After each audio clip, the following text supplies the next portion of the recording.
तुमचा एक जुना व्हिडिओ आहे.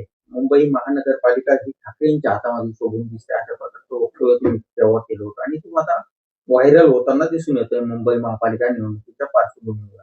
आता जर निवडणूक झाली तर मुंबई महापालिका कोणाकडे शोभून दिसेल किंवा कोणाच्या हातामध्ये शोभून दिसेल?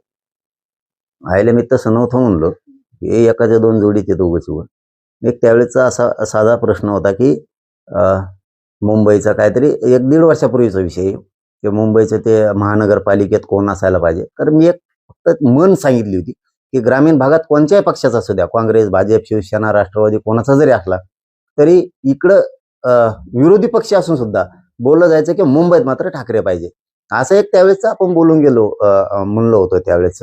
आणि यांचं काहीच नाही हो, कुणी असला तरी आम्हाला फरक पडत नाही. आमच्या गोरगरिबांच्या जीवनात कुणी आला, हे काय आले ते काय आले, कधीच बदल होणार नाही. आम्हाला कामं कष्टच करावे लागणार आहेत. लोकांच्या कंपन्यामध्येच कामं करावे लागणार आहेत. माथाडी कामगार करून आम्हाला हमाल्याच करावे लागणार आहेत. हॉटेल टापऱ्यात चालवावं लागणार आहेत. हातगाड्यावरतीच कामं करावी लागणार आहेत. हे कोणी आलं तरी बदल तोडवणार आहे. यांचे पाहुणे रावळे सुधारणार आहेत.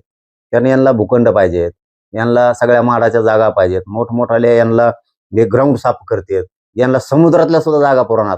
आता त्या आदिवासींचं एक बेट आहे, ते बेट सुद्धा पुरा नाही यांना, पलीकडच्या कडीला कुठंतरी येऊन गुलाल टाकून लगेच उद्घाटन पण केलं. यांचा व्यापार चालला पाहिजे, यांना उद्योग व्यवसाय चालले पाहिजे. याच्यासाठी यांचे हे प्रयत्न असतात. आम्हाला काहीच फरक पडणार नाही ना. गोरगरिबाच्या जीवन प्रवासात काही बदल होणार आहे का? तर याचं उत्तर हे अजिबात नाही. यांचेच लोक सुधारणार आहेत.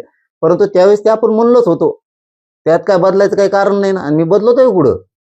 आणि लोकांची ती मनच आहे, मुंबईत ठाकरे पाहिजे. आमचे थोडी मन आहे.